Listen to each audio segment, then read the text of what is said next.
If you believe we have crashed craft, stated earlier, do we have the bodies of the pilots who piloted this craft? As I've stated publicly already in my News Nation interview, biologics came with some of these recoveries. Yeah.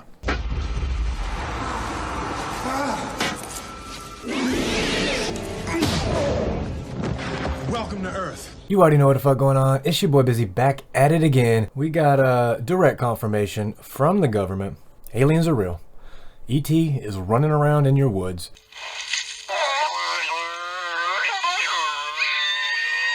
So just last week, Congress did have a bipartisan meeting, a hearing, a subcommittee hearing on the national defense against UAPs. So UAP is an unidentified anomalous phenomena, more commonly referred to as a UFO. Congress had a little hearing here, basically questioning these three guys that have come forth, whistleblowers in the government that have come forth, basically acknowledging aliens and UAP existence. As someone who's seen a UFO, you know what I mean, in the sky directly, I can definitely attest to the existence. The subcommittee hearing on unidentified anomalous phenomena, or UAPs, will come to order. Welcome, everyone. Between the Chinese balloon being shot down and two UAPs subsequently shot down following the event earlier this year, the U.S. government spent $1.5 million in taxpayer dollars on missiles. So basically what he just said is we not only shot down a spy balloon, but two UAPs. That's news to me that we've actually shot down two UAPs recently. So with taxpayer money, with our money, fucking ET's gonna be mad at me. Right, now I'd like to introduce our witnesses. Our first witness is Lieutenant Ryan Graves. He's the Executive Director of Americans for Safe Aerospace. Lieutenant Graves is also a former U.S. Navy F-18 pilot with his own UAP experience. Okay, so Mr. Graves is not only a pilot, a lieutenant in the Air Force, but he also has his own UAP experience. David Grusch is a former senior intelligence officer with the National Geospatial Intelligence Agency and was a senior technical advisor for UAP issues. Mr. Grusch, he's got all the secrets. Looks like Mr. Grusch here is gonna be the big man when it comes to all the information gathering. Retired Navy Commander David Fravor, squadron leader who worked as a naval aviator for 18 years. Mr. Fravor has his own UAP experience, known as the TikTok event. Captain Fravor here, retired Navy, he's got his own UAP event, the Tic Tac event. Ignore what dude said about TikTok. That's, he said that wrong. Okay, so they're gonna swear in. You solemnly swear or affirm that the testimony you are about to give is the truth, the whole truth, and nothing but the truth, so help you God. Let the record show that all the witnesses answered in the affirmative. My name is Ryan Fobbs Graves, and I'm a former F-18 pilot with a decade of service in the U.S. Navy, including 2 deployments in Operation Enduring Freedom and Operation Inherent Resolve. In 2014, I was an F-18 Foxtrot pilot in the Navy Fighter Attack Squadron 11, the Red Rippers, and I was stationed at NAS Oceana in Virginia Beach. After upgrades were made to our jet's radar systems, we began detecting unknown objects operating in our airspace. At first, we assumed they were radar errors, but soon we began to correlate the radar tracks with multiple onboard sensors, including infrared systems, eventually through visual ID. They were literally allowed to see the UAPs. It was no longer a secret. Ooh, that gives me goosebumps just thinking about it. What you been doing out there? Shooting aliens. During a training mission in Warning Area Whiskey 72, 10 miles off the coast of Virginia Beach, 2 F-18 Super Hornets were split by a UAP. The object, described as a dark gray or a black cube inside of a clear sphere, came within 50 feet of the lead aircraft and was estimated to be 5 to 15 feet in diameter. The mission commander terminated the flight immediately and returned to base. Our squadron submitted a safety report, but there was no official acknowledgement of the incident and no further mechanism to report the sightings. So they literally saw this UAP on a training mission and they abort the mission, and when they get back, they just ignore it. Okay? What aliens? In closing, I recognize the skepticism surrounding this topic. If everyone could see the sensor and video data I witnessed, our national conversation would change. Dude, that is a fucking drone, bro. There's a whole fleet of them. Look on the ASA. Oh my gosh. They're all going against the wind. The wind's 120 knots from the west. Look at that thing, dude. That's not our LNS though, is it? It's not. That is the LNS, dude. Well, if there's like... Look at that thing! It's rotating. Mr. Chairman, ranking members and congressmen, thank you. I'm happy to be here. This is an important issue, and I'm grateful for your time. My name is David Charles Grusch. I was an intelligence officer for 14 years, both in the U.S. Air Force, both active duty, Air National Guard, and Reserve, at the rank of major, and most recently from 2021 to 2023. Whoa, this man just said 2025. Is Mr. Grusch from the fucking future? At the National Geospatial Intelligence Agency, NGA, at the GS-15 civilian level, which is the military equivalent of a full bird colonel. At the time, due to my extensive executive level intelligence support duties, I was cleared to literally all relevant compartments and in a position of extreme trust, both in my military and civilian capacities. I was informed in the course of my official duties of a multi-decade UAP crash retrieval and reverse engineering program. So basically, he learned that we had received UAPs through a crash and had been reverse engineering their technologies.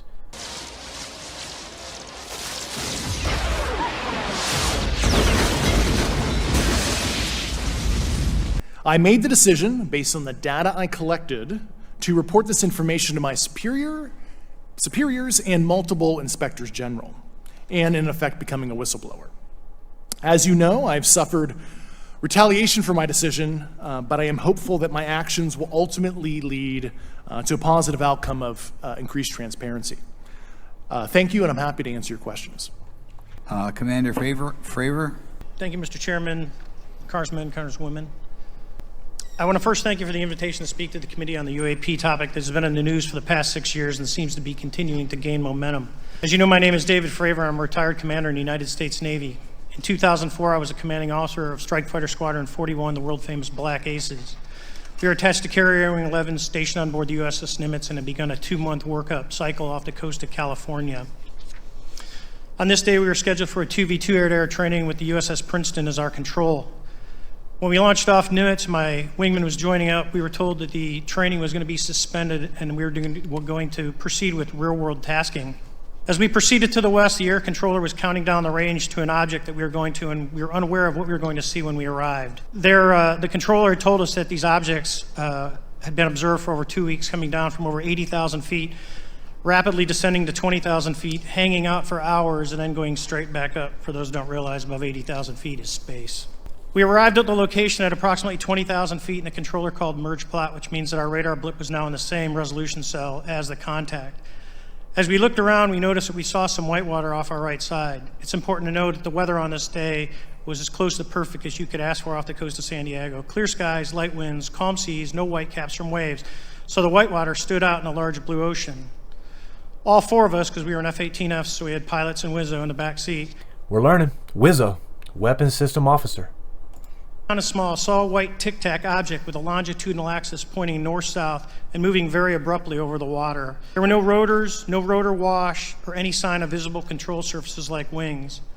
My Wizzo and I decided to go down and take a closer look with the other aircraft staying in high cover to observe both us and the tic-tac.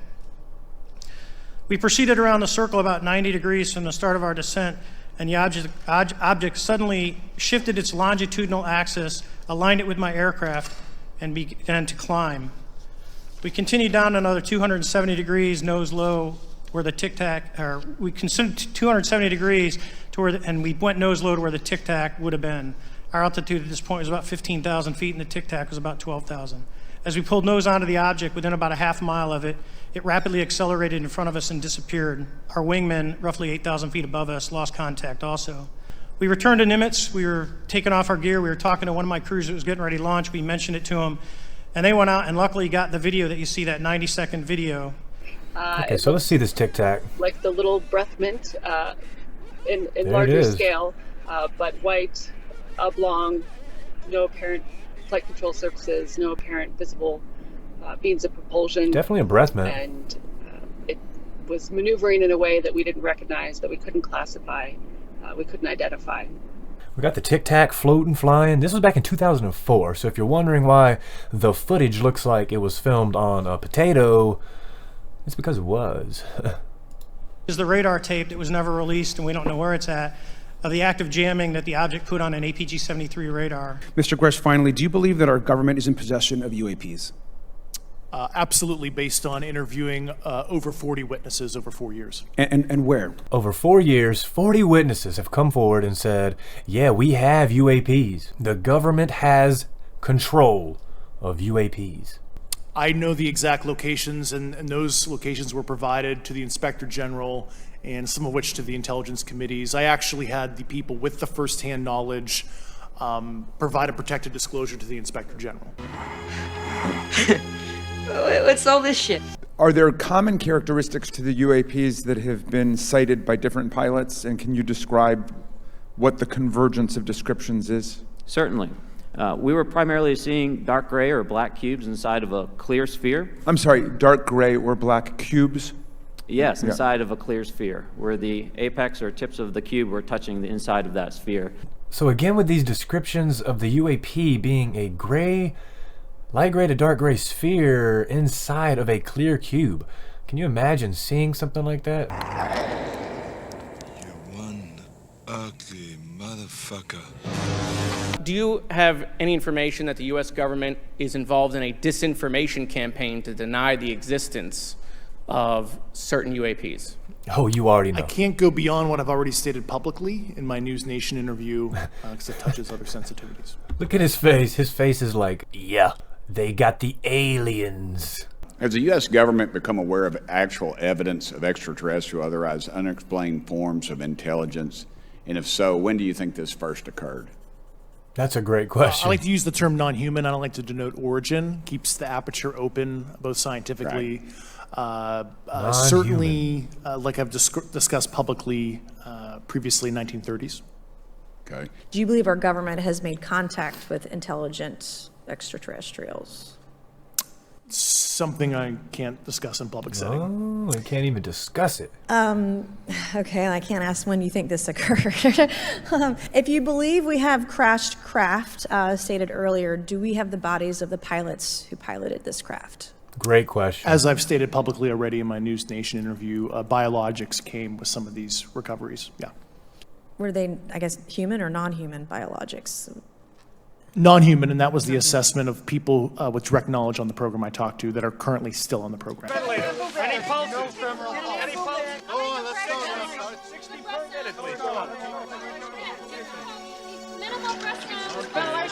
From what you saw that day and what you've seen on video, did you see any source of propulsion from the flying object, including on any potential thermal scans from your aircraft? No, there's none. There's no IR plume coming out, and Chad, who took the video, went through all the EO, which is black and white TV, and the IR modes, and there's no visible signs of propulsion. It's just sitting in space at 20,000 feet.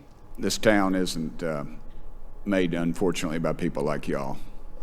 We thank y'all. And I do want to also thank the people in the audience and the people that are watching this that can't be, people all over the world that have kept this issue alive. You've endured criticism and derogatory remarks, and we're trying to get to the bottom of it. And so God bless y'all. Thank y'all so much. Amen. We really appreciate you guys and gals. That I'm a freshman member of Congress, and I've only been here for 7 months, but this is by far the most bipartisan conversation and discussion that I have seen happen in the Congress. And I think that a topic of this significance as it relates to our national security, as it relates to information that we're trying to gather for the American public, does bring people together, and I think that's been really great to see. Transparency is a cornerstone of government. We live in a vast galaxy, a lot of unanswered questions. True. And thank you all for being here today, Mr. Chairman. Beautiful. Basically wraps up the hearing there. They sort of just close out on some small remarks. If you got aliens just floating around in space and no one can report on the aliens, then how do you defend against this, right? So the government at least sees this. Congress sees this issue. There's too much secret information being withheld. We got to have that transparency between the Congress, the government, and the citizens to have a well-informed discussion about how to stop and prevent basically national security breaches. Let me know in the comments, have you ever seen a UAP? You ever seen an alien, a UFO, anything out of the ordinary? Yeah, if you enjoyed the video, don't forget to like, subscribe, and hit that little bell to be notified for future videos.